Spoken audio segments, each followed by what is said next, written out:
ગુજરાતના દરિયા કિનારે ઘરવટી ઉભેલા ભારતની શાન એવા સોમનાથ મંદિર પર મહમૂદ ગજનવીએ હુમલો કર્યાને 1000 વર્ષ થઈ ગયા છે. 8 જાન્યુઆરીથી ગુજરાતમાં સોમનાથ સ્વાભિમાન પર્વની ઉજવણી પણ શરૂ થઈ ચૂકી છે. દરમિયાન મંદિરને લગતા જૂના કિસ્સાઓ સતત ચર્ચામાં છે. એવો જ એક કિસ્સો એટલે કે ડોક્ટર ભીમરાવ આંબેડકર દ્વારા કનૈયાલાલ મુનશીને મંદિર અંગે લખાયેલો એક પત્ર હાલ સોશિયલ મીડિયા પર વાયરલ થઈ રહ્યો છે. સરદાર પટેલના દેહાંત બાદ મુનશી જ મંદિરના પુનર્નિર્માણની દેખરેખ કરી રહ્યા હતા. મે 1951માં તત્કાલીન રાષ્ટ્રપતિ ડોક્ટર રાજેન્દ્ર પ્રસાદ દ્વારા નવા મંદિરના જ્યોતિર્લિંગની પ્રાણ પ્રતિષ્ઠા થાય એ પહેલા આંબેડકરે આ પત્ર લખ્યો હતો. પ્રખ્યાત લેખક અનુજ ધરે એક્સ પર આ પત્ર શેર કર્યો છે.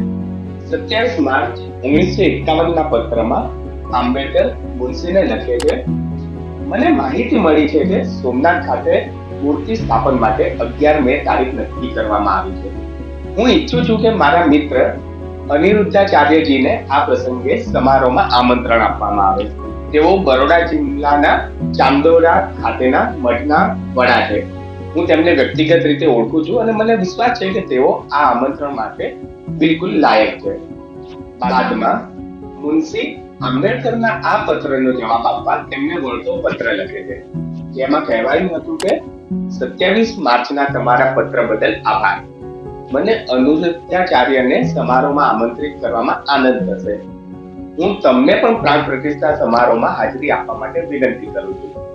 અને એ જ દિવસે મુનશીજી અનિરુદ્ધાચાર્યને આધિકારિક આમંત્રણ પણ મોકલાવે છે.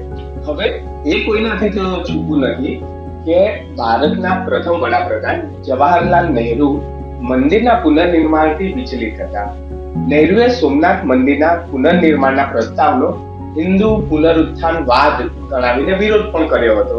બીજી તરફ આંબેડકરનો પત્ર સ્પષ્ટ કરે છે કે તેમણે ન માત્ર મંદિરના પુનર્નિર્માણને ટેકો કર્યો હતો, પરંતુ પોતાના અમૂલ્ય સુઝાવ પણ આપ્યા હતા.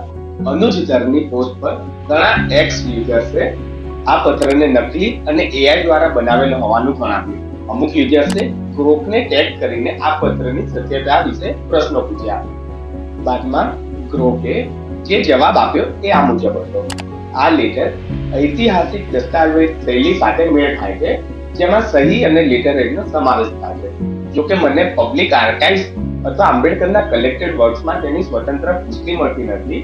આ પત્ર ખાનગી અથવા તાજેતરમાં બહાર પાડેલ કોઈ રેકોર્ડમાંથી મળેલો હોઈ શકે છે. આમ ગ્રોકે આ પત્રને ખોટો કે એઆઈ જનરેટેડ ના ગણાવ્યો અને તે કોઈ પ્રાઇવેટ સંગ્રહ અથવા તો આર્કાઇવનો હોવાની પુષ્ટિ કરી. આ ત્રણેય પત્રો નેશનલ આર્કાઇવ્સ ઓફ ઇન્ડિયામાંથી મળી આવ્યા છે. એક વર્ગ દ્વારા આંબેડકરની એવી છબી બનાવવામાં આવી છે કે તેઓ હિન્દુ વિરોધી હતા, પરંતુ આ પત્ર વ્યવહાર આંબેડકરની છબી પર એક નવો દ્રષ્ટિકોણ પણ આપે છે.